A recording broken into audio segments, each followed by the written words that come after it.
നമുക്ക് സ്റ്റാർട്ട് ചെയ്താലോ?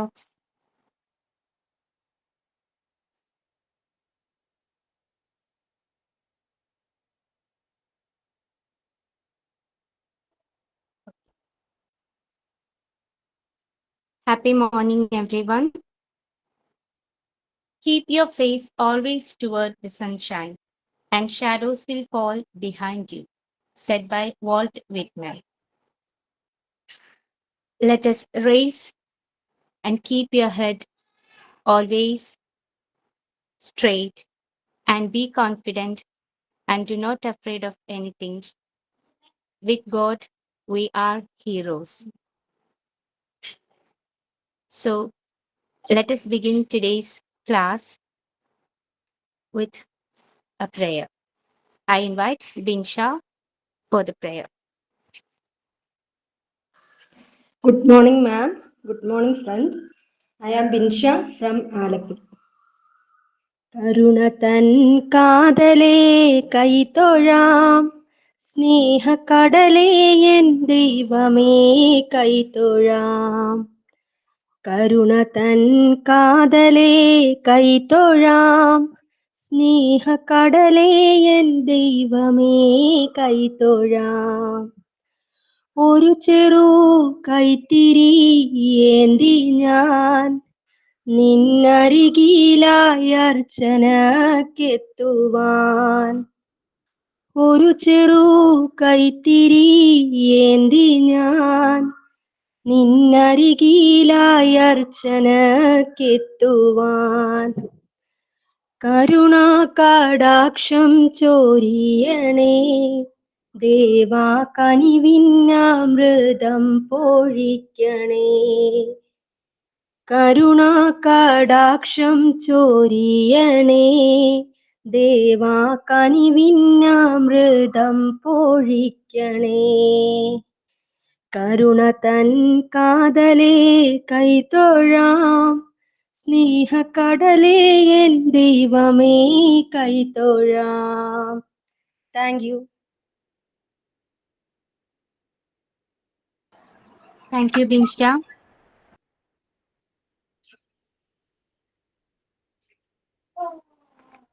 Let us move to today's thought. Invite Binsha for the same. Today's thought: silence and smile are two powerful tools. Smile to solve problems, silence to avoid problems. Thought for APJ Abdul Kalam. Thank you. Thank you, Binsha. I invite dearest Isha ma'am for today's class. Over to you, ma'am. Thank you so much. First of all, very warm good morning to all of you. ഇന്ന് നല്ലൊരു climate ആയിട്ട് തോന്നി. കാരണം ഞാൻ just പുറത്തു പോയിട്ട് വന്നതായിരുന്നു. നല്ലൊരു ക്ലൈമറ്റ് ആയിട്ട് തോന്നി. വലിയ ചൂടൊന്നും തോന്നിയില്ല പുറത്തു പോയപ്പോ. കുറെ നാളെ ചൂട് പിടിച്ചിങ്ങനെ നടക്കാറുണ്ട്. ഓക്കെ, നമ്മൾ എവിടെയായിരുന്നു? ലാസ്റ്റ് ക്ലാസ് എവിടെയാണ്? Yes please. സൈക്കോ അനാലിസ്റ്റുകളുടെ ഒബ്സർവേഷൻസും അവരുടെ ഫൈൻഡിങ്സും എല്ലാം നമ്മൾ ഡിസ്കസ് ചെയ്തല്ലേ? 5 പേരുടെ കഴിഞ്ഞിരുന്നു. പാർട്ട് 2 നിങ്ങളുടെ കഴിഞ്ഞു. എന്തെങ്കിലും ഉണ്ട് എടുക്കാൻ? സൈക്കോളജി ഞാൻ മറന്നുപോയി, അതുകൊണ്ട് ചോദിക്കട്ടെ.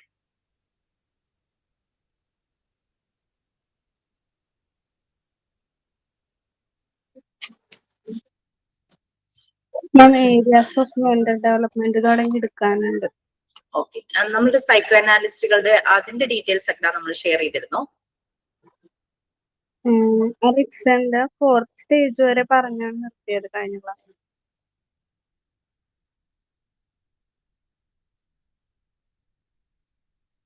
ആരുടെ പറഞ്ഞ? ഏതായിരുന്നു പറഞ്ഞേ? റിക്സൺ 4th സ്റ്റേജ് വരെ. ആരുടെ? എറിക്സൺ. ഓക്കെ, സോ അത് നമുക്ക് ഇനി കംപ്ലീറ്റ് ചെയ്യണം അല്ലെ? സോ നിങ്ങൾക്ക് ലിങ്ക് എല്ലാം കിട്ടി? നിങ്ങൾ ലിങ്ക് ഒക്കെ നോക്കിയിട്ടില്ലേ?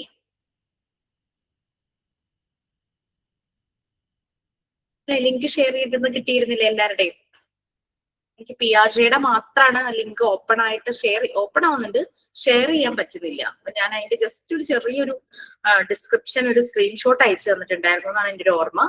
അതല്ല, അത് കൂടാതെ നിങ്ങൾക്ക് സെർച്ച് ചെയ്യുമ്പോൾ, ഗൂഗിൾ സെർച്ച് ചെയ്യുമ്പോൾ പിയാഷയുടെ ഡീറ്റെയിൽസ് കുറച്ചുകൂടെ കിട്ടും. പിന്നെ ബി.എഡിന് പഠിക്കുന്ന കുട്ടികൾ ആരെങ്കിലും പരിചയം ഉണ്ടെങ്കിൽ, അല്ലെങ്കിൽ നമ്മുടെ ബാച്ചിലുണ്ടെങ്കിൽ അവരുടെ കയ്യിൽ നല്ല നോട്ട്സും ഉണ്ടാവും. ഓക്കെ,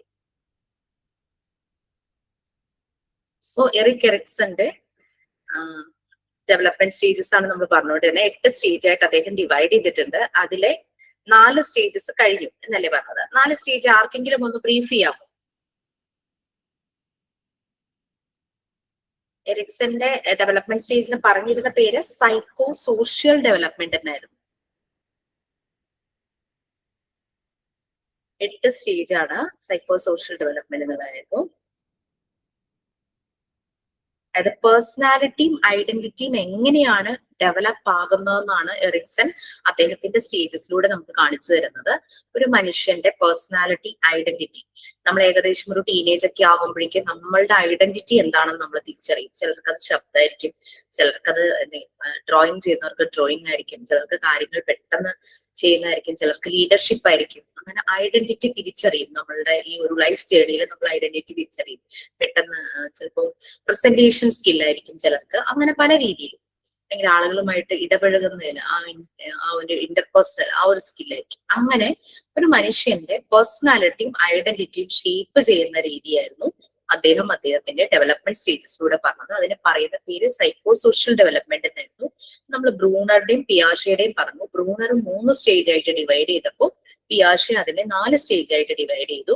രണ്ടുപേരും കുട്ടികളുടെ ഡെവലപ്മെന്റ് സ്റ്റേജസിന് ആ തിയറിക്ക് കൊടുത്ത പേര് cognitive development, stages of cognitive development എന്നായിരുന്നു. അവരുടെ ബുദ്ധി വികാസത്തെ വെച്ചിട്ടായിരുന്നു അവര് ഒരു കുട്ടികളുടെ ഡെവലപ്മെന്റ് പറഞ്ഞത്.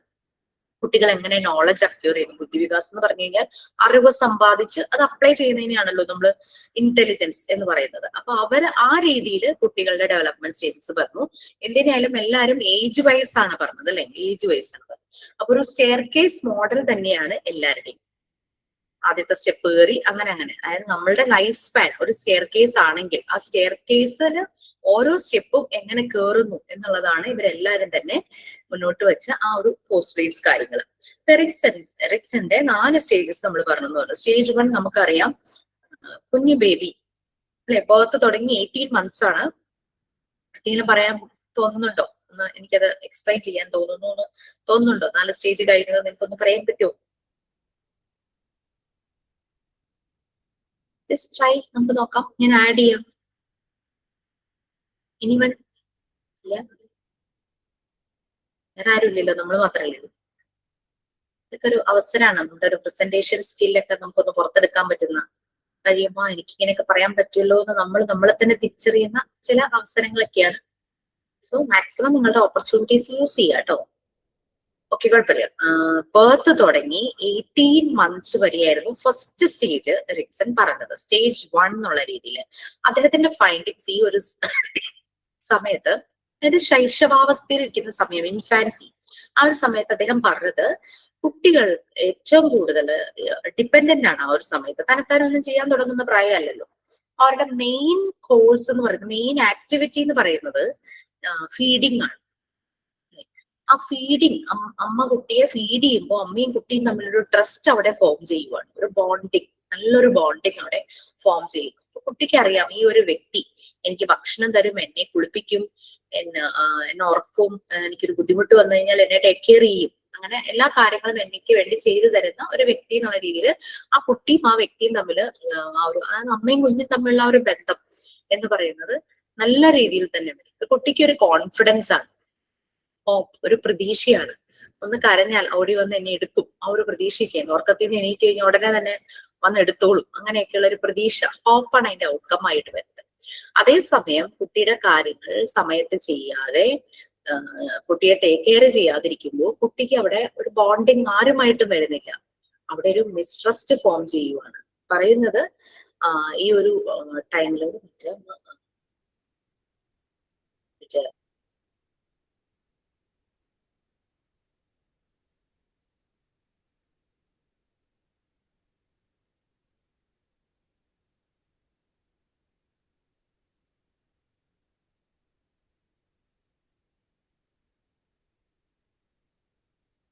No, ma'am.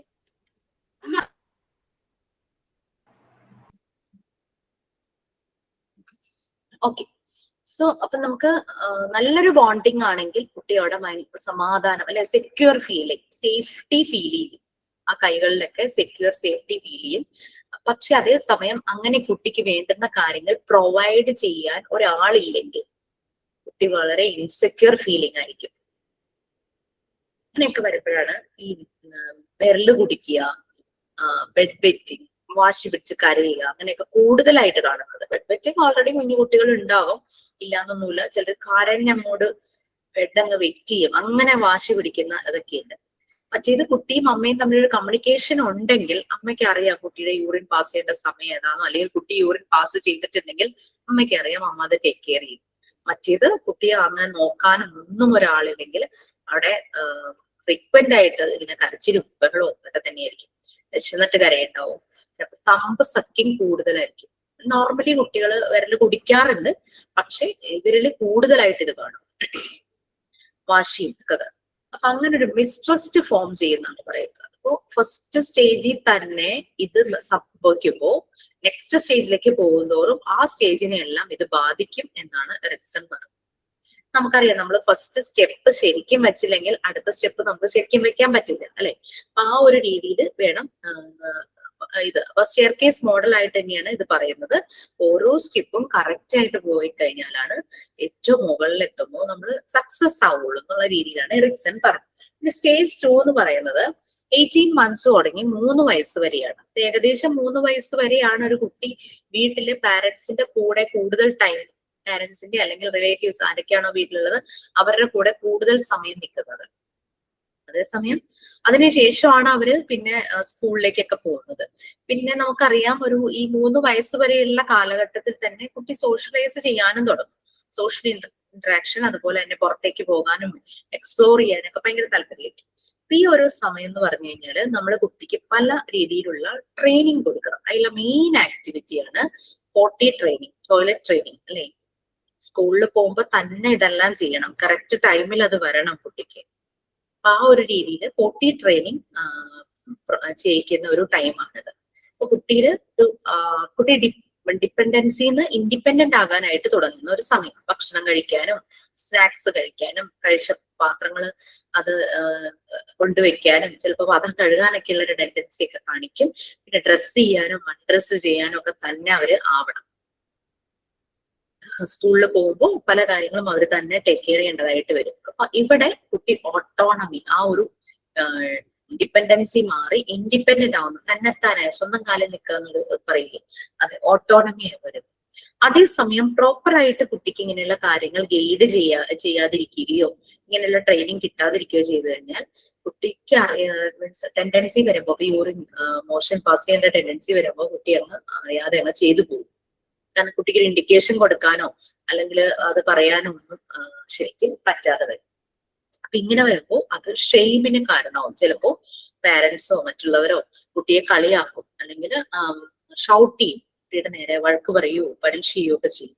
ഇത് ഷെയിം ആൻഡ് ഡൗട്ട്, കുട്ടിക്ക് ഡൗട്ട്, ഒരു സെൽഫ് ഡൗട്ട് ഫോം ചെയ്യും. നെക്സ്റ്റ് നമ്മൾ പറഞ്ഞു സ്റ്റേജ് 3. സ്റ്റേജ് 3 എന്ന് പറഞ്ഞാൽ പ്രീ സ്കൂൾ ഇയേഴ്സ് ആണ്. 3 വയസ്സ് തുടങ്ങി 5 വയസ്സ് വരെയുള്ള പ്രായം. പ്രീവിയസ് ഏജസ് എല്ലാം, പ്രീവിയസ് 2 സ്റ്റേജ് നല്ല രീതിയിൽ പോകുകയാണെങ്കിൽ സ്റ്റേജ് 3 കുട്ടി സ്കൂളിലാണ് ഏറ്റവും കൂടുതൽ ആക്റ്റീവ് ആയിട്ടിരിക്കുന്നത്. പല കാര്യങ്ങളും ഇനീഷ്യേറ്റ് ചെയ്യാനായിട്ട് തുടങ്ങും. നമുക്ക് ക്ലാസ്സിൽ ചില കുട്ടികളെ കാണാം, എന്നുണ്ടെങ്കിലും അവർ കൈയും പൊക്കി ഞാൻ ചെയ്യാന്ന് പറഞ്ഞു വരും.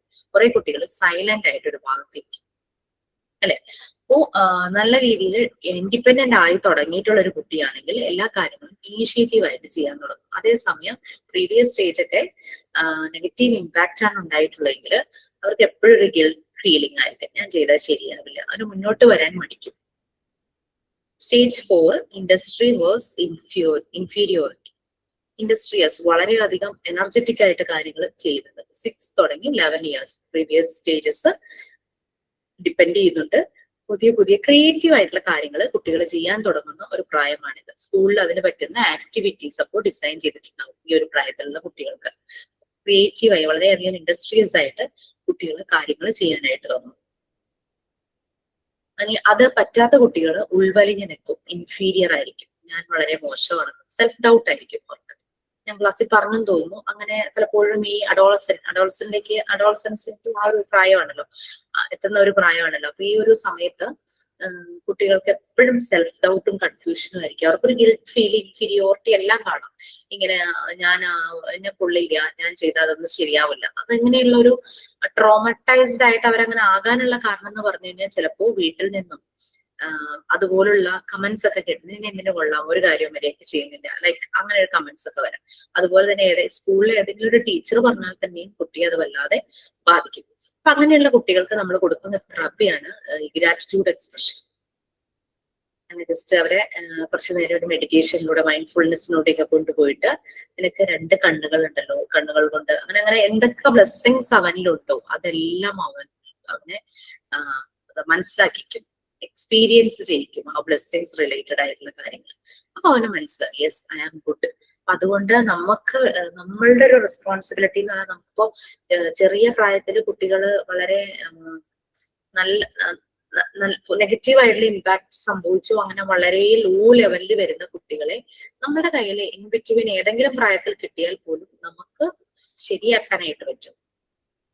അവർക്ക് കുറച്ചുകൂടെ കൂടുതൽ സപ്പോർട്ട് കാര്യങ്ങൾ കൊടുക്കണം എന്ന് മാത്രം. ഇനി സ്റ്റേജ് 5 4 പറഞ്ഞു എന്നാണ് പറഞ്ഞത്. നെക്സ്റ്റ് സ്റ്റേജ് 5 ആണ്.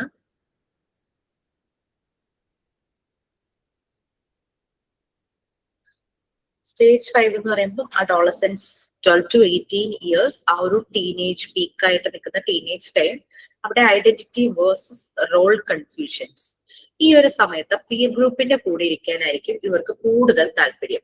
അവർ സോഷ്യലൈസ് ചെയ്യുന്നു, അവർക്ക് റിലേഷൻഷിപ്പുകൾ ഉണ്ടാകുന്നു, ഓപ്പോസിറ്റ് സെക്സിനോടുള്ള അട്രാക്ഷൻ അതുണ്ടാകും, പല കൺഫ്യൂഷൻസ് ഉണ്ടാകുന്നു, ഇമോഷനെ മാനേജ് ചെയ്യാൻ ചിലപ്പോൾ പറ്റാതെ വരും. ഇങ്ങനെയൊക്കെ വരുമ്പോൾ അവരെ ശരിക്കും സപ്പോർട്ട് ചെയ്യാനായിട്ട് ഒരാൾ വേണം, ഒരു അഡൾട്ട് എന്നുള്ള രീതിയിൽ. അത് പാരന്റ്സ് ആവാം, ചേച്ചിയോ ചേട്ടനോ അല്ലെങ്കിൽ ടീച്ചേഴ്സ്, അത് തന്നെ വരാം. അപ്പൊ അവർക്ക് മാനേജ് ചെയ്യാൻ പറ്റും അങ്ങനെയുള്ള ഇമോഷൻസ് ഡിഫറൻസസിനെയൊക്കെ അവർക്ക് മാനേജ് ചെയ്യാനായിട്ട് പറ്റും. ഒരു ടർബുലന്റ് ആയിട്ടുള്ള വളരെയധികം എനർജറ്റിക് ആയിട്ടുള്ള ഒരു ഏജ് ആണ്, ഒരു സമയമാണ് ഈ ഒരു ടീനേജ് ഇയേഴ്സ് 12 to 18 ഇയേഴ്സ്. അപ്പൊ ഇവിടെയാണ് ശരിക്കും അവരവരുടെ ഐഡന്റിറ്റി തിരിച്ചറിയുന്നത്, പേഴ്സണൽ ഐഡന്റിറ്റി തിരിച്ചറിയുന്നത്, സെൽഫ് ആൻഡ് പേഴ്സണൽ ഐഡന്റിറ്റി തിരിച്ചറിയുന്നത്. എനിക്കിത് ഈ ഒരു പൊട്ടൻഷ്യൽ എനിക്ക് കൊള്ളാമല്ലോ, അങ്ങനെ തിരിച്ചറിയുന്നത്. അവർ കുറച്ചുകൂടെ ഫാമിലിയുടെ ഒരു യൂണിറ്റ് ആണെങ്കിൽ അവർ കുറച്ചുകൂടെ ഇൻഡിപെൻഡന്റ് ആവാനായിട്ട് ശ്രമിക്കും. നല്ല രീതിയിൽ എൻകറേജ്മെന്റ് കിട്ടുന്ന ഒരു കുട്ടിയാണെങ്കിൽ അവനിൽ നല്ല സ്ട്രോങ് സെൻസ് ഓഫ് സെൽഫ്, അവനവനെ കുറിച്ചുള്ള ആ ഒരു ബോധം വളരെ സ്ട്രോങ് ആയിരിക്കും, ഇൻഡിപെൻഡന്റ് ആയിരിക്കും. അതുപോലെ തന്നെ അവൻ ചെയ്യുന്ന ആക്ഷൻസിന് അവന് തന്നെ സെൽഫ് കൺട്രോളും ഉണ്ടായിരിക്കും. നല്ലൊരു സപ്പോർട്ടാണ്. നല്ല രീതിയിൽ നമ്മൾ എൻകറേജ് ചെയ്യുവാണെങ്കിൽ, അവരെ നമ്മൾ മോട്ടിവേറ്റ് ചെയ്യുവാണെങ്കിൽ, ഇൻസ്പയർ ചെയ്യുവാണെങ്കിൽ. അതേസമയം ഇങ്ങനെ കിട്ടാത്ത കുട്ടികൾ ആരും, ടീച്ചേഴ്സും പാരന്റ്സും ആരും അവരെ എൻകറേജ് ചെയ്തില്ല, എപ്പോഴും ഏതെങ്കിലും രീതിയിൽ അവരെ ഡൗൺ ആക്കുന്ന രീതിയിലുള്ള പ്രവൃത്തികൾ ഉണ്ടാകുകയാണെങ്കിൽ അവർക്ക് എപ്പോഴും ഒരു ഇൻസെക്യൂർ ഫീൽ ആയിരിക്കും, അവർക്കൊരു വിശ്വാസം അവരിൽ തന്നെ ഉണ്ടാവില്ല, എപ്പോഴും കൺഫ്യൂഷൻ ആയിരിക്കും അവരെ കുറിച്ച്. ഞാൻ ചെയ്താൽ ശരിയാകും, എനിക്കിതൊന്നും കഴിയില്ല, ആ ഒരു രീതിയിൽ അവർ സെൽഫ് ഡൗട്ട് കൺഫ്യൂഷൻ ഒക്കെ അവർക്ക് നിറയെ ഉണ്ടാകും. സക്സസ് ആയിട്ട് ഈ ഒരു ഏജിൽ പോവുകയാണെങ്കിൽ, കാരണം നമുക്കറിയാം 12 to 18 ഇയേഴ്സ് എന്ന് പറഞ്ഞു കഴിഞ്ഞാൽ ഹയർ സെക്കൻഡറി ഒക്കെ കഴിഞ്ഞ് ഒരു കരിയർ സെറ്റ് ചെയ്യാനുള്ള അടുത്ത കോഴ്സ്, അങ്ങനെയുള്ള ഒരു ജോബ് ഓറിയന്റഡ് ആയിട്ടുള്ള ഒരു കോഴ്സ് ഒക്കെ സെലക്ട് ചെയ്യേണ്ട ഒരു ടൈം ഒക്കെയാണ് ഈ 18 വയസ്സൊക്കെ കഴിയുമ്പോഴേക്കും. ശരിക്കും പറഞ്ഞാൽ 10th കഴിയുമ്പോഴേ നമ്മുടെ കരിയറിന് പറ്റുന്ന രീതിയിലുള്ള +2 കോഴ്സസ് സെലക്ട് ചെയ്യേണ്ടതാണ്. എപ്പോഴും ഇങ്ങനെ ഒരു കൺഫ്യൂഷൻ അവർക്ക് ആ ഒരു സമയത്ത് ഉണ്ടാവും, നമ്മളുടെ ഒരു സപ്പോർട്ട് ഇല്ലാത്ത സമയത്ത്. എറിക്സൺ പറയുന്നത് എല്ലാ സ്റ്റേജസും ഇമ്പോർട്ടന്റ് തന്നെയാണ്. ഒരു പർട്ടിക്കുലർ സ്റ്റേജ് നന്നാക്കിയാൽ ശരിയാകും എന്നുള്ള രീതിയിലല്ല, എല്ലാ സ്റ്റേജസും ഇമ്പോർട്ടന്റ് ആണ്. ഓരോന്നും അടുത്ത സ്റ്റേജിലേക്കുള്ള ഒരു സ്റ്റെപ്പിംഗ് സ്റ്റോൺ തന്നെയാണ്. ആദ്യത്തെ സ്റ്റേജ് നല്ല രീതിയിൽ പോകുമ്പോൾ നെക്സ്റ്റ് സ്റ്റേജിൽ കുട്ടി കുറച്ചുകൂടെ ബെറ്റർ ആകും. അതേസമയം ഇനീഷ്യലി കുട്ടിയെ ഡൗൺ ആക്കുന്ന രീതിയിലുള്ള കാര്യങ്ങളൊക്കെ സംഭവിക്കുവാണെങ്കിൽ അടുത്ത സ്റ്റേജിൽ വരുമ്പോൾ അതിന്റെ ആഫ്റ്റർ എഫക്റ്റ് ഉണ്ടാകും. നെക്സ്റ്റ് സ്റ്റേജ് 6 ആണ്, ഇന്റിമസി വേഴ്സസ് ഐസൊലേഷൻ. സ്റ്റേജ് 6 18 വയസ്സ് തുടങ്ങി 40 വയസ്സ് വരെ. നമുക്കറിയാം ഈ ഒരു ഏജ് സ്പാനില് കുട്ടികൾ ഹയർ കോഴ്സിന് പോകുന്നു, ജോബ് റിലേറ്റഡ് ആയിട്ടുള്ള കോഴ്സസ് ചൂസ് ചെയ്യുന്നു, റിസർച്ച് ചെയ്യുന്നു, ജോബ് കിട്ടുന്നു, ജോബ് ചെയ്യുന്നു. അത് കഴിയുമ്പോൾ ഫാമിലി ലൈഫ് സെറ്റിൽ ആവുന്നു. 30 ഇയേഴ്സിനുള്ളിലൊക്കെ നോർമലി ഫാമിലി ലൈഫ് സെറ്റിൽ ആകാനായിട്ട് നോക്കുന്നു. അപ്പൊ അവരുടെ ആ ഒരു ലവ് ലൈഫ്, ആ ഒരു റിലേഷൻഷിപ്പും പേഴ്സണൽ ലൈഫും പ്രൊഫഷണൽ ലൈഫും ഒക്കെ സെറ്റിൽ ആകുന്നു, നല്ലതുപോലെ എല്ലാം സെറ്റ് ആകുന്ന ഒരു ടൈമാണ് 18 ഇയേഴ്സ് തുടങ്ങി 40 ഇയേഴ്സ്. 40 ഇയേഴ്സ് എന്നൊക്കെ പറയുമ്പോൾ കുട്ടികളൊക്കെ ഉണ്ടായി അവർക്ക് അവരുടെ എഡ്യൂക്കേഷന്റെ ഒക്കെ ഒരു സമയമാകും. യങ് അഡൾട്ട്സ്, ഇവർക്ക് ലവിങ് റിലേഷൻഷിപ്പ്, മറ്റു ആളുകളുമായിട്ട് റിലേഷൻഷിപ്പ് ഉണ്ടാകുന്നു. അത് കൂടാതെ ഞാനൊരു സോഷ്യൽ ബീയിങ് ആണെന്നും ഈ ഒരു സൊസൈറ്റിയിലേക്ക് ഞാൻ കോൺട്രിബ്യൂട്ട് ചെയ്യേണ്ടതായിട്ട് ഉണ്ടെന്നും അവർ തിരിച്ചറിയും. ഇതെല്ലാം ഈ ഒരു ഏജിലാണ് സംഭവിക്കുന്നത്. അങ്ങനെ സക്സസ് ആയി ജീവിക്കുന്നവര് പലപ്പോഴും സൊസൈറ്റിയെ സപ്പോർട്ട് ചെയ്യുന്ന രീതിയിൽ പല കാര്യങ്ങളും ചെയ്യും, സൊസൈറ്റിക്ക് ഒരു ഡിസ്റ്റർബൻസ് ഉണ്ടാക്കുന്നില്ല. അപ്പൊ ക്ലോസ് കമ്മിറ്റഡ് റിലേഷൻഷിപ്പ് ഒക്കെ ഈ ഒരു സമയത്ത് അവർക്ക് ഉണ്ടാകുന്നു. പ്രത്യേകിച്ചും അവര് ഒരു മാരേജ് റിലേഷനിലേക്ക് എത്താനും അത് കൂടാതെ സ്ട്രോങ് ആയിട്ടുള്ള ഫ്രണ്ട്ഷിപ്പ്, അങ്ങനെ ഒരു സർക്കിൾ ഉണ്ടാകും. ഓഫീസിൽ അങ്ങനെ ഒരു സർക്കിൾ ഉണ്ടാകും, ഫാമിലിയിലും അങ്ങനെ ഒരു സർക്കിൾ ഉണ്ടാകും. അങ്ങനെ ആ രീതിയിലുള്ള സ്ട്രോങ് ആയിട്ടുള്ള റിലേഷൻഷിപ്പുകൾ വരുന്ന ഒരു ടൈമാണ്. അപ്പൊ ഞാൻ കഴിഞ്ഞ ദിവസം ഞാൻ എന്റെ ഫ്രണ്ട് എന്ന് പറഞ്ഞാൽ ഞങ്ങൾ ഒരുമിച്ചൊരു 6 മന്തോ 4 to 6 മന്തോ എന്തോ ഒരുമിച്ച് വർക്ക് ചെയ്തു. അത്രയുള്ള പരിചയമുള്ളൂ. പക്ഷെ ഞങ്ങൾ വളരെ ക്ലോസ് ആണ്. ഇങ്ങനെ സംസാരിച്ചുകൊണ്ടിരുന്നപ്പോ ഇങ്ങനെ ആ കുട്ടിയുടെ കൂടെ ഡിഗ്രിക്ക് പഠിച്ച ഒരു കുട്ടിയെ പറ്റി പറയുമായിരുന്നു. ഡിഗ്രിക്ക് പഠിക്കുന്ന സമയത്ത് ഡിഗ്രിക്ക് പഠിക്കുന്ന ആ ഒരു ടൈമില് മറ്റേ കുട്ടി ഈ കുട്ടിയായിട്ട് വളരെ ക്ലോസ് ആയിരുന്നു, വളരെ ഹാപ്പി ആയിരുന്നു. പക്ഷെ എങ്ങനെയാന്ന് വെച്ച് കഴിഞ്ഞാല് ആള് ആ സമയം കഴിഞ്ഞ് അടുത്ത വേറെ ഏതെങ്കിലും ഡിഫറെന്റ് ആയിട്ട് വേറെ വല്ല കോഴ്സിനോ ജോലിക്കോ പോകുന്നെങ്കിൽ പിന്നെ യാതൊരു കമ്മ്യൂണിക്കേഷൻ നടത്തില്ല, കോണ്ടാക്ട്സ് നടത്തില്ല. അങ്ങനത്തെ ഒരു ക്യാരക്ടറുള്ള ആളാണ്. ആളെ കണ്ടുപിടിക്കാൻ തന്നെ ഭയങ്കര ബുദ്ധിമുട്ടാണ്. അങ്ങനെ സോഷ്യൽ മീഡിയയിലൊക്കെ മാറി നിൽക്കുന്ന ഒരു വ്യക്തി, അക്കൗണ്ടിങ് പോലെയാണ്, എവിടെയാന്ന് പോലും അറിയില്ല. ആ ഒരു രീതിയിലുള്ള ഒരു റിലേഷൻഷിപ്പ്. അപ്പൊ ഡിഗ്രിക്കൊക്കെ എന്ന് പറഞ്ഞു കഴിഞ്ഞാൽ നമ്മൾ വളരെ ക്ലോസ് ആയിട്ട് ഒരാളുണ്ടെങ്കിൽ നമുക്കത് ലൈഫ് ലോങ്, ഇപ്പൊ കുഞ്ഞു ക്ലാസ്സിലേക്ക് എന്ന് പറഞ്ഞാൽ നമ്മൾ അങ്ങ് മറന്നു പോകുന്നു, അല്ലെങ്കിൽ വേറെ ലെവലിലേക്കെങ്കിലും പോകുമ്പോൾ അതങ്ങ് മാറ്റും. പക്ഷെ ഡിഗ്രി എന്ന് പറയുമ്പോൾ നമ്മൾ മെച്ചുവറായി, നമുക്ക് വളരെ ക്ലോസ് ആയിട്ട് ഒരു സ്പെഷ്യൽ ഫ്രണ്ട് ഉണ്ടെങ്കിൽ നമ്മളുടെ എല്ലാ ജീവിതത്തിലുണ്ടാകുന്ന പ്രധാനപ്പെട്ട കാര്യങ്ങളും അവരെ അറിയിക്കും, അവരുടെ കാര്യങ്ങൾ നമ്മളെ അറിയിക്കും. ഇത് കല്യാണം ഒന്നും വിളിച്ചൊന്നുമില്ല എന്നൊക്കെ പറയുന്നുണ്ടായിരുന്നു. അപ്പൊ അങ്ങനെ ആ കുട്ടിയെ പറ്റി പറഞ്ഞു. അപ്പോഴാണ് ഞാൻ ഓർത്ത് പറഞ്ഞത്, ഞാൻ സ്കൂളിൽ പഠിക്കും, എനിക്ക് അങ്ങനെ സ്കൂളിലും കോളേജിലും ഒന്നും അങ്ങനെ ബെസ്റ്റ് ഫ്രണ്ട് എന്നുള്ളതിന് അങ്ങനെ ഇല്ല കേട്ടോ. ബെസ്റ്റ് ഫ്രണ്ട് എന്നോ സ്പെഷ്യൽ ഫ്രണ്ട് എന്നോ അങ്ങനെയില്ല. അങ്ങനെ ഉണ്ടാകാതിരിക്കാനുള്ള ഒരു കാരണം എന്താണെന്ന് വെച്ച് കഴിഞ്ഞാല്, ഞാൻ സ്കൂളിൽ പഠിക്കുമ്പോൾ ഗവൺമെന്റ് സ്കൂളിൽ പഠിച്ചപ്പോൾ 1 തുടങ്ങി 4 വരെ ഒരു ചെറിയ സ്കൂള്, അത് കഴിഞ്ഞ് 5ാം ക്ലാസ് തുടങ്ങി 10 വരെ വേറെ സ്കൂളാണ്, നമ്മൾ സെപ്പറേറ്റ് അഡ്മിഷൻ എടുക്കണം. അപ്പൊ അങ്ങനെ ഫസ്റ്റ് സ്റ്റാൻഡേർഡ് തുടങ്ങി 4th സ്റ്റാൻഡേർഡ് വരെയും പഠിച്ചപ്പോ എൻ്റെ ഒരു വളരെ ക്ലോസ് ഫ്രണ്ട് ഉണ്ടായിരുന്നു. ഭയങ്കര കൂട്ടായിരുന്നു, എന്റെ കൈ പിടിച്ചൊക്കെ നടക്കുള്ളൂ ആള്. സ്കൂളിൽ വന്നു കഴിഞ്ഞാല് ഞങ്ങള് 5th ആ സ്കൂളിലേക്ക് തന്നെയാണ് മാറിയത്. ഭയങ്കര ഹാപ്പി ആയിട്ട് സ്കൂളിലേക്ക് മാറിയപ്പോ ഒരു ചെറിയൊരു ടെസ്റ്റ് ഉണ്ടായിരുന്നെന്ന് വെച്ച് കഴിഞ്ഞാല്, ഞങ്ങൾ 2 പേരും 2 ഡിവിഷനിലേക്കായി. അപ്പോ അതിനുശേഷം എന്നോട് മിണ്ടാറിയില്ല, ഒരു കണക്ഷനും കാണിക്കില്ല, മിണ്ടുന്നേ ഇല്ല.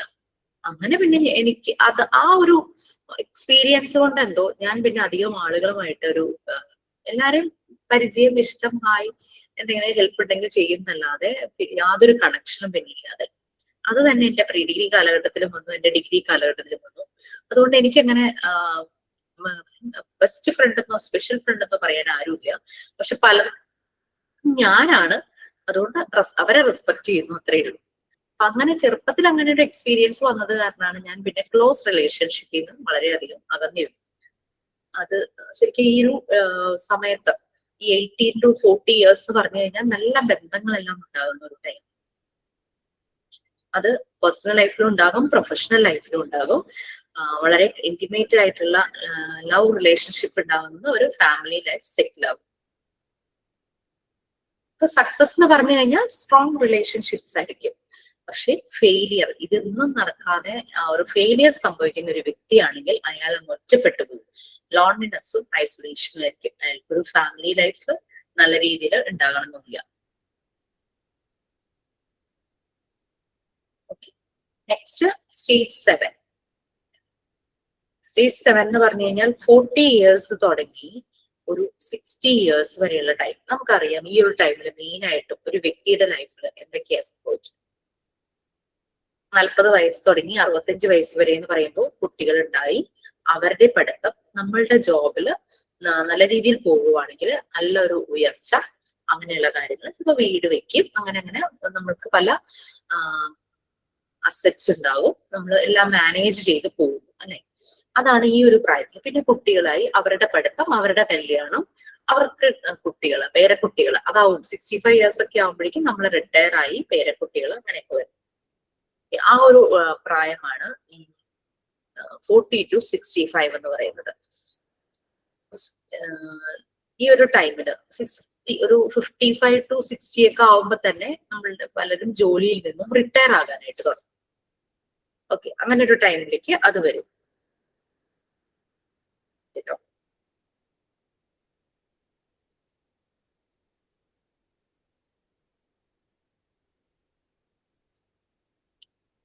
സോ സ്റ്റേജ് 7 40 to 65 ഇയേഴ്സ് ആണ്. ഈ ഒരു ടൈമില് നമ്മളിൽ പലരും, ഞാനൊക്കെ 40+ നിൽക്കുന്നവരാണ്.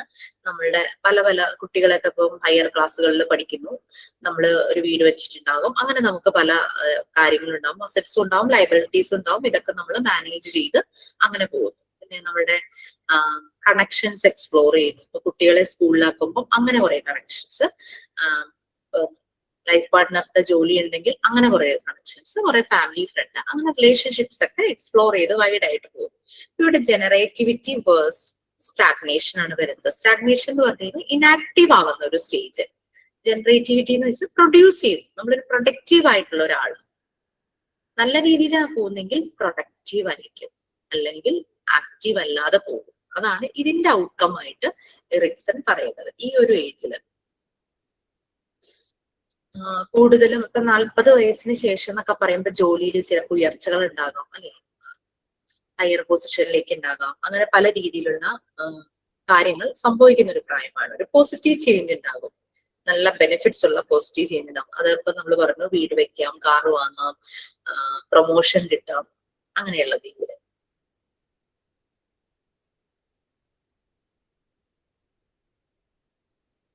അതായത് നമ്മുടെ കരിയർ നമ്മൾ നല്ല രീതിയിൽ സെറ്റ് ചെയ്യുന്നു, ഫാമിലി നല്ല രീതിയിൽ കൊണ്ടുപോകുന്നു. അതൊക്കെയാണ് ഈ സക്സസ് ആയിട്ട് വരുന്നവരുടെ കാര്യം. സക്സസ് എന്ന് പറഞ്ഞപ്പോ അപ്പൊ നമുക്ക് വളരെയധികം അക്കംപ്ലിഷ്മെന്റ്, ഒരു ഞാൻ ഇതൊക്കെ നേടിയല്ലോ എന്നുള്ള ഒരു ഗുഡ് ഫീല് വരും സക്സസ് ആയിട്ട് പോകുന്നവര്.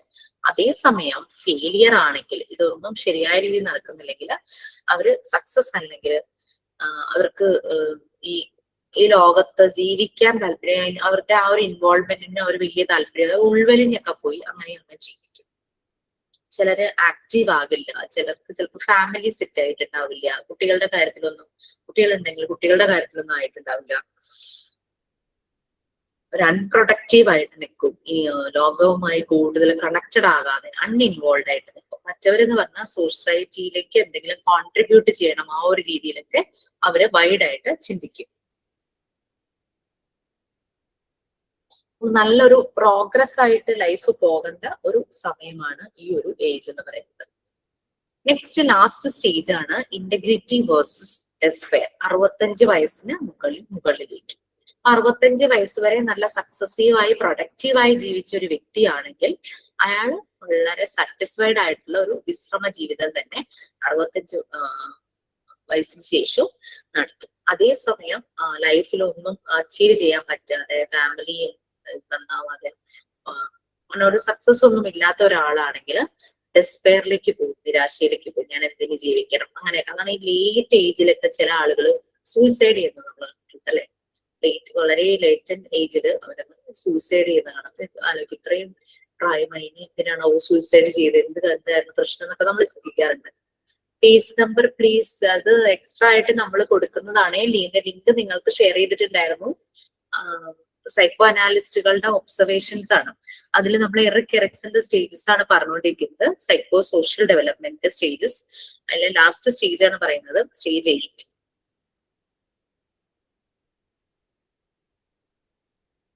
ഓൾഡ് ഏജില് അങ്ങനെ വിശ്രമ ജീവിതമൊക്കെ നല്ല സന്തോഷമായിട്ട് ആ റിട്ടയർമെന്റ് ഒക്കെ ആസ്വദിക്കുന്ന ആൾക്കാരെ നമ്മൾ കണ്ടിട്ടുണ്ടല്ലേ.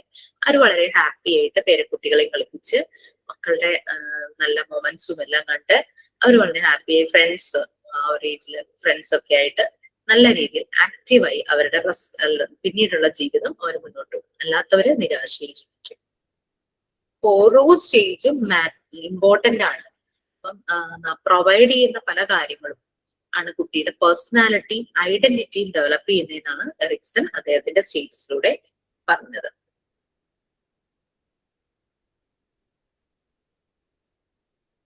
പിന്നെ പലരും ക്രിട്ടിസൈസ് ചെയ്തു, ഒരു സ്റ്റേജിൽ നിന്നും മറ്റൊരു സ്റ്റേജിലേക്ക് പോയപ്പോൾ എറിക്സൺ നല്ല രീതിയിലൊന്നും എക്സ്പ്ലെയിൻ ചെയ്തില്ല എന്നൊക്കെ പറഞ്ഞ് ക്രിട്ടിസൈസ് ചെയ്തു. പക്ഷെ എന്നിരുന്നാലും നമുക്ക് റെഫർ ചെയ്യാൻ പറ്റിയ നല്ലൊരു ഡേറ്റയാണ് എറിക്സന്റെ. നല്ലൊരു ഫ്രെയിം വർക്കാണ്. നമുക്ക് ആ ഒരു എൻറ്റയർ ലൈഫ് സ്പാൻ, ജനിച്ചു തുടങ്ങി ഡെത്ത് വരെയുള്ള ആ ഒരു എൻറ്റയർ ലൈഫ് സ്പാനിനെ കുറിച്ച്, ആ ഒരു ഡെവലപ്മെന്റിനെ കുറിച്ച് നല്ല രീതിയിൽ തന്നെ നമുക്ക് കാര്യങ്ങൾ എറിക്സൺ പറഞ്ഞു തന്നിട്ടുണ്ട്. അപ്പൊ റിസർച്ച് ഒക്കെ ചെയ്യുന്നവർക്ക് വളരെ ഹെൽപ്ഫുൾ ആണ് എറിക്സന്റെ തിയറി എന്നാണ് പറയുന്നത്. അപ്പൊ നമ്മളിപ്പോ 3 പേരുടെ കഴിഞ്ഞു അല്ലെ. ജീൻ പിയാഷെ, എറിക്സൺ, അതുപോലെ തന്നെ ബ്രൂണറുടെ നിങ്ങളുടെ ടെക്സ്റ്റ് ഉണ്ട്. ഇനി 4ാമത്തെ ആള് ലേവ് വിറ്റോസ്കി, ഒരു റഷ്യൻ സൈക്കോളജിസ്റ്റ് ആണ് അദ്ദേഹം. അദ്ദേഹത്തിന്റെയാണ് next.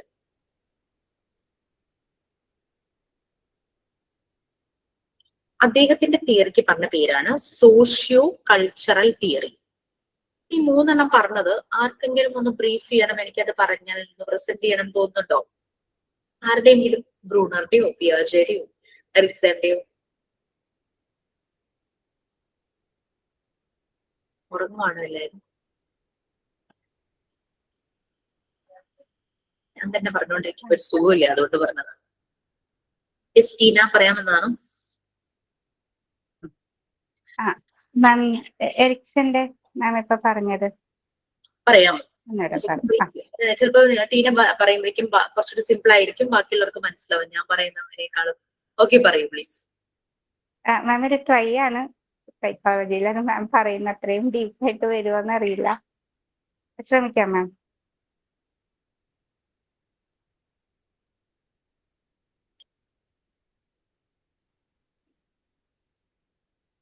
Ericsson stages of psychological development.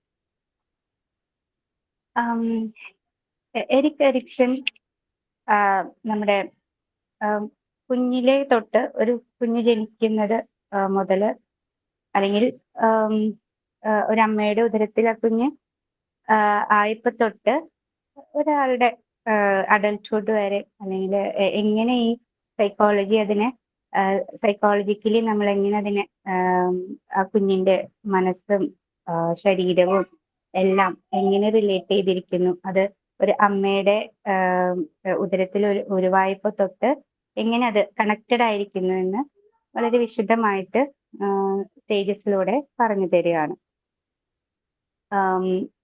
നമുക്കറിയാം സൈക്കോളജി എന്ന് പറയുന്നത് തന്നെ ഭയങ്കര വാസ്റ്റ് ആണ്. അത് നമുക്ക് ഡിഫൈൻ ചെയ്താലും അതിങ്ങനെ ഡീപ്പായിട്ട് നമുക്ക് കൊടുക്കേണ്ട ഒരു കാര്യമാണ്. അപ്പോൾ നമ്മുടെ മനസ്സും ശരീരവും വളരെ റിലേറ്റഡ് ആണ്. നമ്മുടെ മനസ്സിനോട് പറയുന്നത് ശരീരം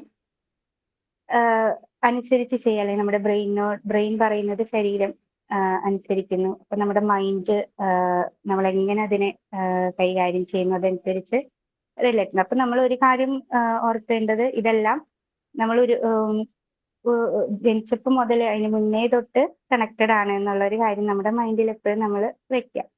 അപ്പോൾ അതിൽ ഫസ്റ്റ് സ്റ്റേജിൽ എറിക് എറിക്സൺ നമ്മളോട് പറയുന്നത് ഇൻഫൻസി, അതിൽ ബർത്ത് ടു 18 months. നമ്മൾ പറയും ഒരു കുഞ്ഞ് ജനിച്ചു കഴിഞ്ഞ് അവന് ഒരു വയസ്സ് അല്ലെങ്കിൽ 2 വയസ്സൊക്കെ കഴിയുമ്പോൾ നമ്മൾ വർത്തമാനം പറയുന്നതാണ് ആ കുഞ്ഞിന് മനസ്സിലാവുക, അങ്ങനെയൊക്കെ നമ്മൾ വിചാരിക്കും. പക്ഷെ ശരിക്കും പറയുകയാണെങ്കിൽ ആ കുഞ്ഞ് ഒരുപാട് തൊട്ട് നമ്മൾ നമ്മുടെ അമ്മയുടെ മൈൻഡിൽ എന്ത് തോന്നുന്നു അതുപോലെ തന്നെയാണ് കുഞ്ഞ് ചിന്തിക്കുക. അപ്പോൾ ആ ഒരു സ്റ്റേജ് എന്ന് പറയുന്നത് ബർത്ത് ടു 18 months. അപ്പൊ കുഞ്ഞ് ജനിച്ചു കഴിയുമ്പോൾ മുഖത്ത് നോക്കി സംസാരിക്കണം എന്നൊക്കെ നമ്മൾ പറയും. അത് ഭയങ്കര ഒരു കുഞ്ഞിനത് കേൾക്കുന്നുണ്ട്, ചിലപ്പോൾ എല്ലാവരും കണ്ണ് ചിമ്മുന്നത്, അങ്ങനെ റെസ്പോണ്ട് ചെയ്യാനായിട്ടുള്ളത് അവനായിട്ടില്ലെങ്കിൽ ഉള്ളിൽ അവൻ കേൾക്കുന്നുണ്ട്. അപ്പൊ അതുപോലെ തന്നെയാണ് ഫീഡിങ് എന്ന് പറയുന്നത്. 6 മന്ത്സ് വരെ നമുക്കറിയാം മസ്റ്റായിട്ടും ബ്രസ്റ്റ് ഫീഡിങ് ചെയ്യണം. അത് കുഞ്ഞിന്റെ വിശപ്പ് കുറയ്ക്കുന്നതിന് മാത്രമല്ല, അതിൽ ഒത്തിരി കാര്യങ്ങൾ അതിൽ വരുന്നുണ്ട്. സെക്യൂർ ഫീലിംഗ് ആവുന്നുണ്ട്. അതുപോലെ തന്നെ അമ്മയും കുഞ്ഞുമായിട്ടുള്ള റിലേഷൻ ഒരുപാട് ഡീപ്പ് ആവുന്നുണ്ട്. അവൻ കണ്ടു തുടങ്ങുന്ന ഒരു ലോകം എന്ന് പറയുന്നത് അവന്റെ അമ്മയായിരിക്കും തുടക്കത്തിൽ. അപ്പോൾ അത് നമ്മളൊരു സെക്യൂർ ഫീലിംഗ്, ആ ഒരു എൻവയറമെന്റ് അവന് ആ ഒരു വേൾഡിലേക്ക് എൻ്റർ ചെയ്യാനായിട്ടുള്ള ഒരു ഫസ്റ്റ് സ്റ്റെപ്പ് തന്നെയാണ് അമ്മയിൽ നിന്ന് കിട്ടുന്നത്. അപ്പൊ എരിക്സൺ പറയുന്നത് ട്രസ്റ്റ് വേഴ്സസ് മിസ്ട്രസ്റ്റ്. ആ സമയം നമ്മൾ അമ്മമാരുടെ സാമീപ്യം അല്ലെങ്കിൽ ഒപ്പം ഫാദറും വീട്ടിലുള്ള എല്ലാവരും തന്നെ കൈമാറിയിട്ടെടുക്കുമ്പോഴും എല്ലാം തന്നെ എല്ലാ ഒരു എൻവയറമെന്റിലേക്ക് കുഞ്ഞ് അഡാപ്റ്റ് ആവുകയാണ്. അപ്പൊ അമ്മയുടെ സ്നേഹവും കെയറും എല്ലാം ട്രസ്റ്റ് കുഞ്ഞിലേക്ക് കൊടുക്കുന്നു. അതുപോലെ ടേക്ക് കെയർ ചെയ്യാതിരിക്കുമ്പോഴും ആ ഒരു പ്രോബ്ലം കുഞ്ഞിലേക്ക് വരാൻ ചാൻസ് കൂടുതലാണ്. അത് അവര് പ്രകടമാക്കുന്നത് ഫിംഗർ ടച്ചിങ് ആയിരിക്കാം. പിന്നെ അവർ കംഫർട്ട് അല്ലാതെ ഇരിക്കുന്ന ടൈമിൽ കരച്ചില് ഒത്തിരി ഉണ്ടാവും. ക്രൈയിങ്ങില് അവര് അത് പ്രകടിപ്പിക്കാം. അപ്പോൾ അത് സെക്യൂർ ആക്കുന്നത് അമ്മയുടെ ഫീഡിങ് തന്നെയായിരിക്കും. അത് മുന്നോട്ട് വരുന്ന സ്റ്റേജസിലും ഈ ഒരു കാര്യം വളരെ റിലേറ്റഡ് ആണ്. ട്രസ്റ്റ് നമ്മൾ അങ്ങനെയാണ് അവിടെ ഫോം ചെയ്യുന്നത്. ആ ട്രസ്റ്റിൽ കൂടിയാണ് അവനൊരു നല്ല സോഷ്യൽ ബീയിങ് ആയിട്ട് ഇനി വരുന്ന സ്റ്റേജസിലേക്ക് മാറുന്നത്. Next stage early childhood. അത് 2 to 3 years ആണ്. നമുക്കറിയാം 3 years വരെ കുഞ്ഞിന്റെ ബ്രെയിൻ ഡെവലപ്മെന്റ് സോ ഫാസ്റ്റ് ആണ്. അപ്പോൾ നമ്മൾ പറയുന്നതും കാണിക്കുന്നതും അല്ലെങ്കിൽ നമ്മൾ ചെയ്യുന്ന ഓരോ കാര്യങ്ങളും എല്ലാം തന്നെ അവനും കോപ്പി ചെയ്യുന്നുണ്ട്. അതിലും നല്ല കാര്യങ്ങൾ നമ്മൾ പറഞ്ഞു കൊടുക്കാനും അല്ലെങ്കിൽ ഈവൻ ഒരു വലിയൊരു കാര്യം തന്നെയാണ് ടോയ്ലറ്റ് ട്രെയിനിങ്, അങ്ങനെയുള്ള കാര്യങ്ങൾ.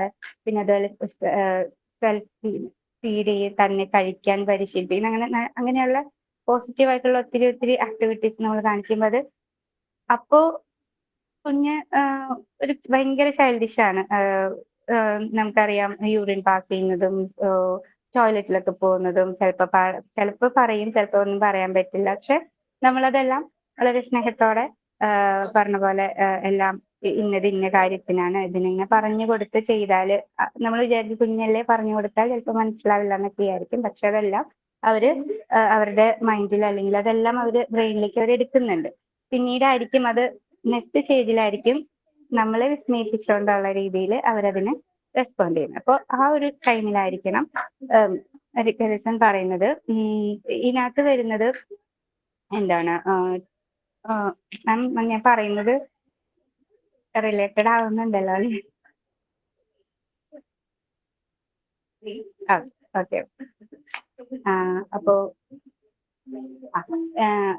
എരിക്സൺ പറയുന്നത് ഈ സമയത്താണ് ഷെയിം, ഡൗട്ട് അങ്ങനെയുള്ള കോൺഫ്ലിക്റ്റ് വരുന്നത്.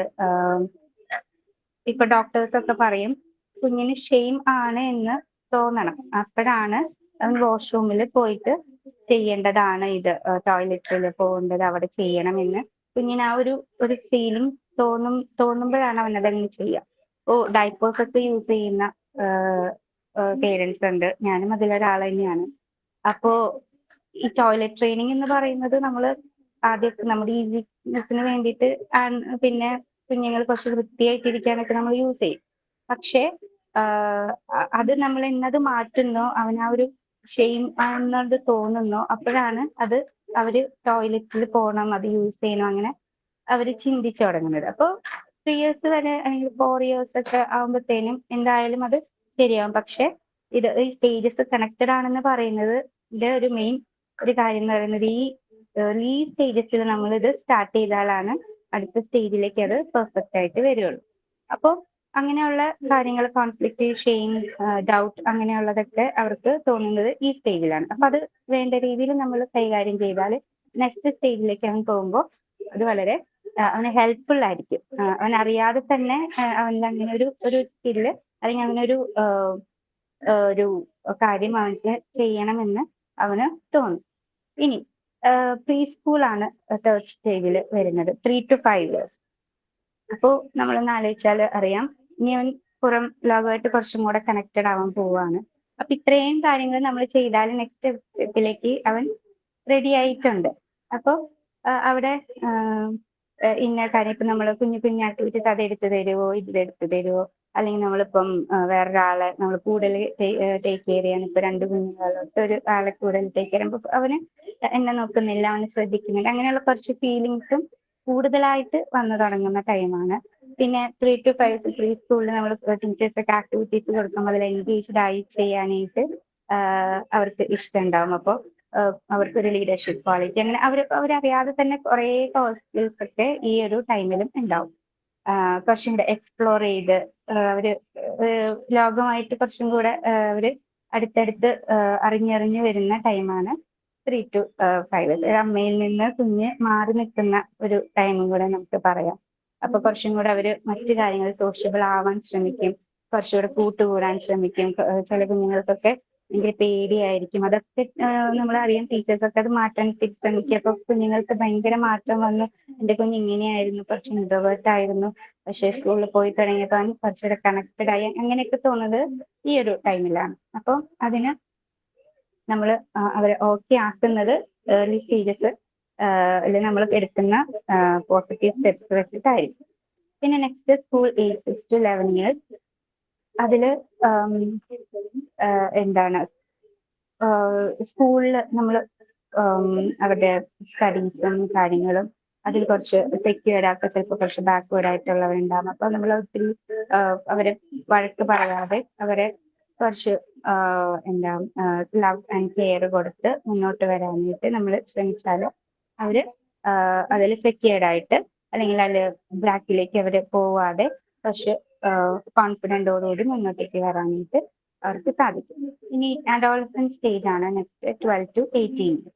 അതിൽ ഞാൻ ആരാണ്, എൻ്റെ ഒരു എന്താണ് എന്നുള്ളൊരു ഫീലിംഗ്, ഒരു ഐഡന്റിറ്റി വേഴ്സസ് റോൾ കൺഫ്യൂഷൻ. എനിക്ക് ഇപ്പം ഒരു കോഴ്സ് പഠിക്കുന്നതിൽ ഇത് വേണോ അത് വേണോ എന്ന് കുറെ കൺഫ്യൂഷൻസ് ഉണ്ടാവാം. അല്ലെങ്കിൽ ഞാൻ ചെയ്യുന്നത് ശരിയാണോ അതാണോ, കുറേ ഇങ്ങനെ ഡൗട്ട്സുകൾ വരും. അങ്ങനെ കുറച്ച് കാര്യങ്ങൾ വരും. അപ്പൊ നമ്മൾ ഗൈഡൻസ് ഒക്കെ നമ്മൾ ആ സമയത്ത്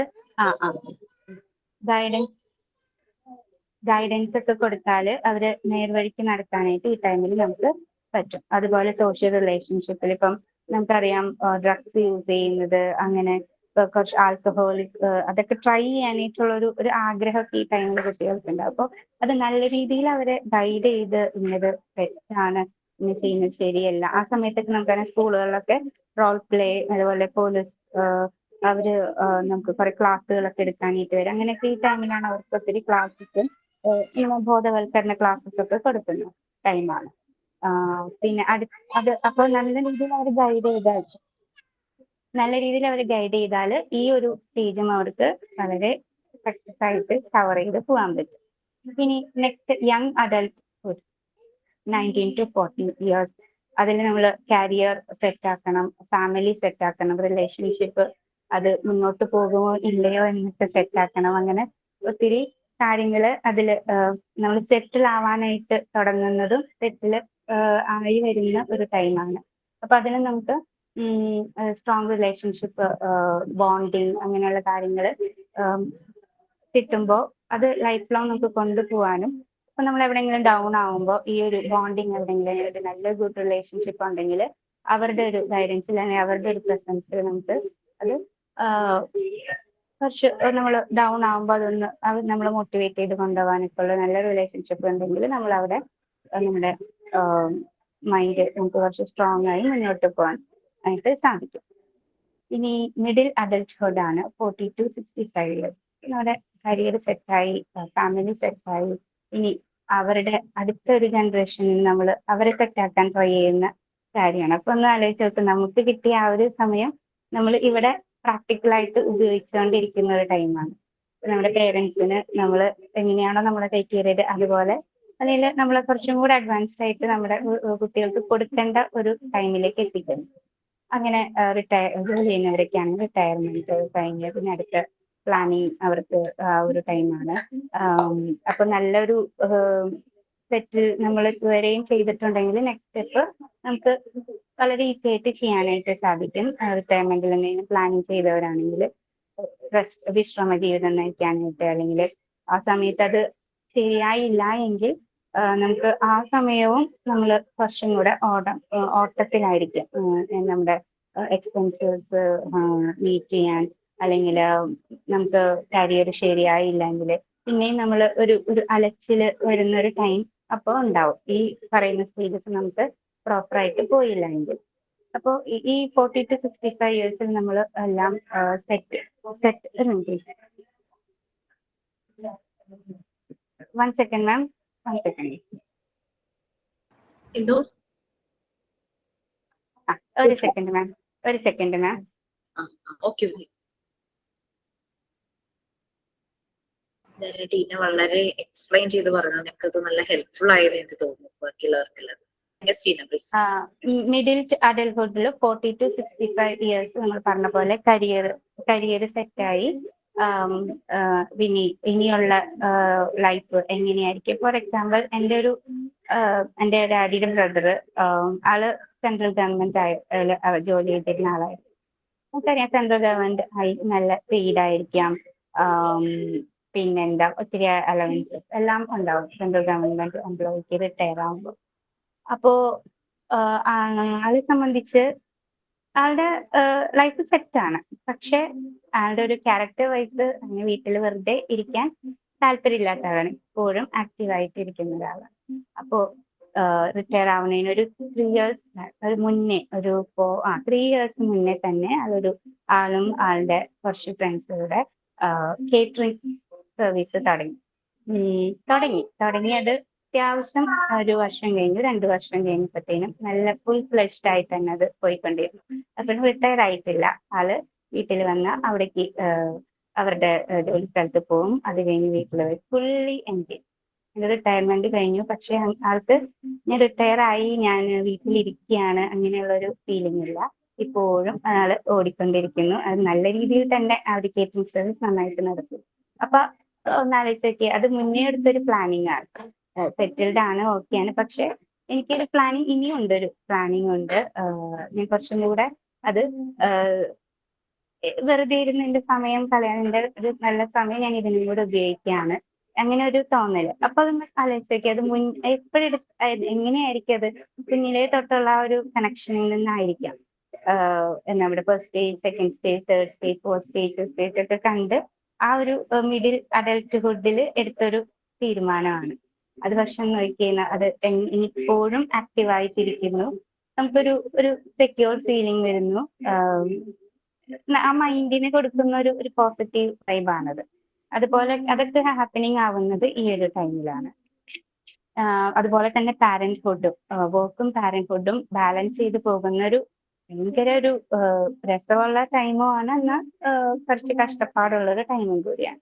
അതെല്ലാം ഈ ഏർലി സ്റ്റേജസ് ആയിട്ട് കണക്റ്റഡ് ആയി, അതൊരു നല്ലൊരു മോട്ടിവേറ്റഡ് ആയി, അല്ലെങ്കിൽ നല്ല രീതിയിൽ അത് കിട്ടിയത് കൊണ്ടാണ് ഈ ഒരു സ്റ്റേജസും നല്ല രീതിയിലേക്ക് ഇങ്ങനെ ചെയ്യുന്ന ആളുകൾക്ക് സംഭവിച്ചിരിക്കുന്നത്. അപ്പോൾ അതെവിടെയെങ്കിലും ലാക്ക് ആവുമ്പോൾ നമ്മൾ പിന്നെയും റിട്ടയർമെന്റ് കഴിഞ്ഞാലും ചിലപ്പോൾ ബുദ്ധിമുട്ടുകളുള്ളവരുണ്ടാവും, അല്ലെങ്കിൽ വർക്ക് നല്ല രീതിയിൽ ചെയ്യാതിരുന്നവരാണെങ്കിൽ പിന്നെയും ഓടിക്കൊണ്ടിരിക്കുന്ന ഒരു ടൈം, ഒരു സ്റ്റേജ് ഉണ്ടാവും. അപ്പോൾ അത് ചിലപ്പോൾ അവരുടെ ഏർലി സ്റ്റേജസ് പ്രോപ്പറായിട്ട് അത് ശരിയായിട്ട് അതിനുള്ള ആ ഒരു എന്താ പറയുക സ്റ്റെപ്സ് എടുത്തിട്ടുണ്ടാവില്ല, അതുകൊണ്ടായിരിക്കും ഇങ്ങനെയായിരിക്കും. പക്ഷെ ലൈഫ് മൂവ് ഓൺ ആണ് അല്ലെ, അത് പോകണം. അപ്പോൾ അത് മീറ്റപ്പ് ചെയ്യാനായിട്ട് കുറച്ചും കൂടെ കഷ്ടപ്പെട്ട് ചെയ്യേണ്ടി വരും. ഇനി ആഫ്റ്റർ 65 years എന്ന് പറയുന്നത് മെച്യൂരിറ്റി സ്റ്റേജാണ്, ടു ഡെത്ത്. അപ്പോൾ ഇവിടെ പിന്നെയും നമുക്കറിയാം 6ഉം 60ഉം സെയിം ആണെന്ന് പറയും. ചിലപ്പോൾ 60 വയസ്സ് കഴിയുമ്പോൾ ചിലപ്പോൾ നമ്മൾ കുറച്ചും കൂടെ റിവേഴ്സ് ആയിട്ട് വരും നമ്മുടെ സ്വഭാവങ്ങൾ. നമുക്കറിയാം കുഞ്ഞുങ്ങളുടെ സ്വഭാവത്തിലേക്കാണ്. അപ്പം അവിടെ ഈഗോ വരാം. കുറെ മക്കളുള്ളടത്താണെങ്കിൽ അവർ ഇങ്ങനെ ചെയ്തില്ല, അവിടെ ഇങ്ങനെ നോക്കിയില്ല, അങ്ങനെ കുറച്ച് പരിഭവങ്ങൾ വരാം. പിന്നെ കുഞ്ഞുങ്ങളുടേതായ കുറച്ച് അങ്ങനെയുള്ള ഒരു ചൈൽഡ്ഹുഡ് ഇതിലേക്ക് ഉള്ള ഇഷ്ടങ്ങള്, വാശികള്, അതൊക്കെ അവിടെ ഉണ്ടാവാം. പിന്നെ ഇതെല്ലാം സെറ്റിലായി അല്ലെങ്കിൽ വെൽ പ്ലാൻഡ് ആയിട്ട് നിങ്ങൾ അങ്ങനെയൊക്കെ ഉള്ളവരാണെങ്കിൽ ആ ഒരു രീതിയിൽ ഉള്ള ഒരു ലൈഫ് സെറ്റിൽഡ് ആയിട്ടുള്ള ഒരു ലൈഫ് സ്റ്റൈലും നമുക്ക് അവിടെ കാണാം. പിന്നെ പിന്നെ പ്രായമാവും തോറുമുള്ള ബുദ്ധിമുട്ടുകൾ നമുക്കറിയാം. കുറച്ച് രോഗങ്ങൾ കൂടി വരുന്ന ടൈമാവും, കുറച്ചും കൂടെ റെസ്റ്റ് എടുക്കേണ്ട ടൈം ആയിട്ടൊക്കെ വരുന്നത് ഈ സ്റ്റേജസിലാണ്. അപ്പോൾ നമ്മുടെ ഒരു ലൈഫിലെ ഒരു എന്താ പറയാ ഒരു സൈക്കിൾ പോലെ വരുന്ന രീതിയിൽ നമുക്കത് കണക്ട് ചെയ്ത് പറയാം. എല്ലാ സ്റ്റേജസും റിലേറ്റഡ് ആണ്. ഇപ്പൊ മെച്യൂരിറ്റി സ്റ്റേജസിലേക്ക് എത്തുമ്പോൾ ഈ പറഞ്ഞ first infancy stage, early childhood, pre school, school age, adolescence, young adulthood, middle adulthood, ഇതെല്ലാം കണക്റ്റഡ് ആയി നല്ല രീതിയിൽ ഉള്ള നമ്മുടെ നീഡ്സും എല്ലാ സംഭവം എല്ലാം അതിൽ മീറ്റപ്പ് ആയി നമ്മുടെ ആവശ്യത്തിന് ഉള്ള ടേക്ക് കെയർ കിട്ടിയത് ഒരാളാണെങ്കിൽ മെച്യൂരിറ്റി സ്റ്റേജും വളരെ ഭംഗിയായി കടന്നു പോകും. അങ്ങനെ നല്ല മരണം കിട്ടി ആ ഒരു നല്ല ലൈഫ് കംപ്ലീറ്റ് ചെയ്തു എന്ന് നമുക്ക് പറയാൻ പറ്റും. ഇത്രയുമാണ് മാം എനിക്ക് ഇടയ്ക്ക് മനസ്സിലായത്. Very good. നിങ്ങൾ പലർക്കും ഇതുപോലെ തന്നെ പ്രസന്റ് ചെയ്യാനും ഇതിലും ബെറ്റർ ആയിട്ടോ അല്ലെങ്കിൽ കുറച്ചുകൂടെ ടീന അത് നമുക്കൊരു റോൾ മോഡൽ, ഒരു മോഡലിംഗ് ആയിട്ട് ടീന മുന്നിൽ നിന്നു അല്ലെ. നമ്മൾ പലതിനെയും ആൾക്കാരെ മോഡൽ ചെയ്യും. ഇപ്പൊ ടീന നമുക്ക് മുന്നിൽ മോഡലിംഗ് ആയിട്ട് വന്നു, ഇങ്ങനെ പ്രസന്റേഷൻ എടുത്ത് കാണിച്ചു. നെക്സ്റ്റ് നിങ്ങൾക്കും ചെയ്യാം. നമ്മളിപ്പം എത്ര പേരുടെ കഴിഞ്ഞു ടീന? 3 പേരുടെ നമ്മൾ ഓൾറെഡി പറഞ്ഞു അല്ലെ.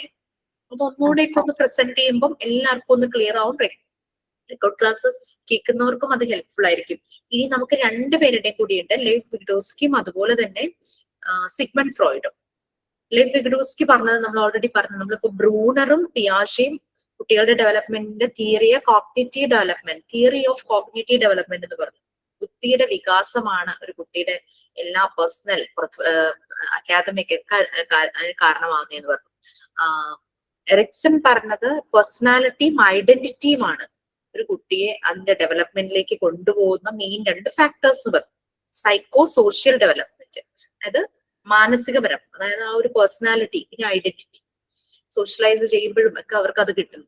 വിഗ്ഡോസ്കി പറഞ്ഞ എന്താന്ന് വെച്ച് കഴിഞ്ഞാല് അദ്ദേഹം സോഷ്യോ കൾച്ചറൽ തിയറി എന്നാണ് അദ്ദേഹത്തിന്റെ ഡെവലപ്മെന്റ് സ്റ്റേജിന് പറഞ്ഞ പേര്. അതായത് സോഷ്യലൈസ് ചെയ്യുന്നതും അതുപോലെ ജീവിക്കുന്ന സാഹചര്യങ്ങൾ, കൾച്ചർ ഡിഫറൻസ്, അതും കുട്ടികളുടെ ഡെവലപ്മെന്റിനെ നല്ല രീതിയിൽ ഇമ്പാക്ട് ചെയ്യുന്നു എന്നാണ് പറഞ്ഞത്. നമ്മൾ കണ്ടിട്ടുണ്ട് ചില കുട്ടികൾ ഒത്തിരി മോശമായ സാഹചര്യങ്ങളിൽ നിന്ന് വരുന്നത്, അതായത് അവർ വീട്ടിലും കേൾക്കുന്നത് ചുറ്റും കേൾക്കുന്നത് അബ്യൂസീവ് വേർഡ്സ് ഒക്കെ ആണെങ്കിൽ അവർ അത് യൂസ് ചെയ്യാനുള്ള ടെൻഡൻസി കൂടുന്നു. ആ ഒരു കൾച്ചറാണ് അവരെ അങ്ങനെ ആക്കിയതെന്ന് ഉള്ള രീതി പറയും. പക്ഷെ വളരെ റെയർ ആയിട്ട് ചില കുട്ടികൾ അത് മോശമാണെന്ന് മനസ്സിലാക്കി അവരത് ഉപയോഗിക്കാത്ത കുട്ടികളുണ്ട് കേട്ടോ. രണ്ടും നമുക്ക് കാണാനായിട്ട് പറ്റും. പക്ഷെ പലപ്പോഴും വളരുന്ന സാഹചര്യം, ആ ഒരു കൾച്ചർ ഒരു കുട്ടിയുടെ ഡെവലപ്മെന്റിനെ നല്ല രീതിയിൽ തന്നെ ഇമ്പാക്ട് ചെയ്യുന്നു എന്ന് വേണമെങ്കിൽ പറയാം. ഓക്കെ, ഞാൻ വിചാരിക്കുന്നു വിഗ്ഡോസ്കിയുടെയും അതുപോലെ തന്നെ സിഗ്മണ്ട് ഫ്രോയിഡിന്റെയും നെക്സ്റ്റ് ക്ലാസ്സിൽ, Sigmund Freud psycho sexual development എന്നാണ് പറഞ്ഞത് കുട്ടികളുടെ ഡെവലപ്മെന്റ്.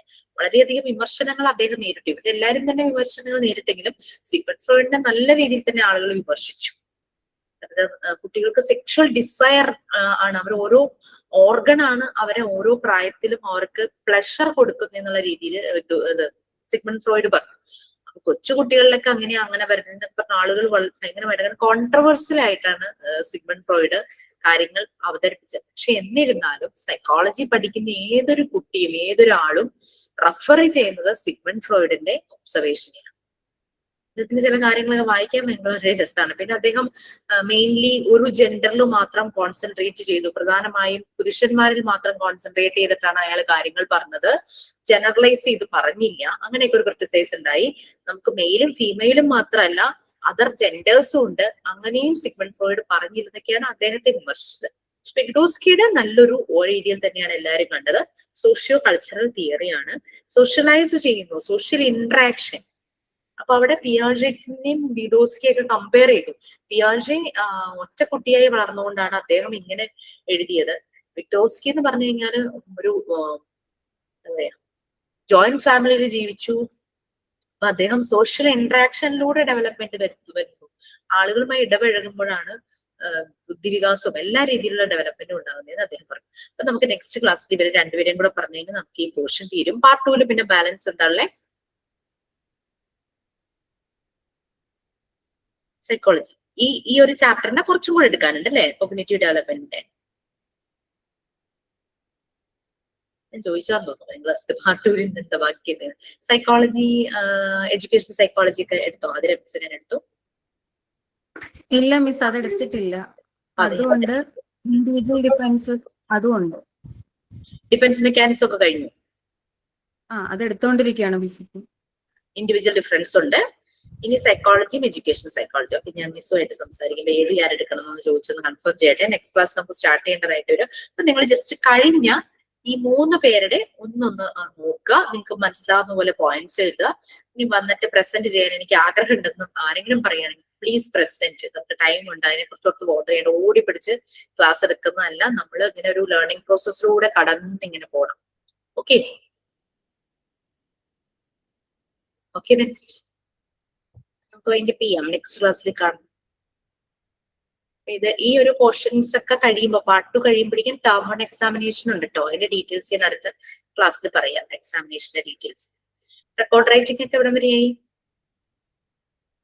വെക്കേഷൻ ആയത് തന്നെ കുട്ടികളെയൊക്കെ കൂടെ വിളിച്ചിരുത്തിയിരുന്ന് ചെയ്യിക്കാം. എല്ലാ റെക്കോർഡിന്റെയും ഡീറ്റെയിൽസ് ഞാൻ പറഞ്ഞു തന്നോ? ഇല്ല മാം, 3 റെക്കോർഡിന്റെ വരെ പറഞ്ഞു. ഏതാണ് 3?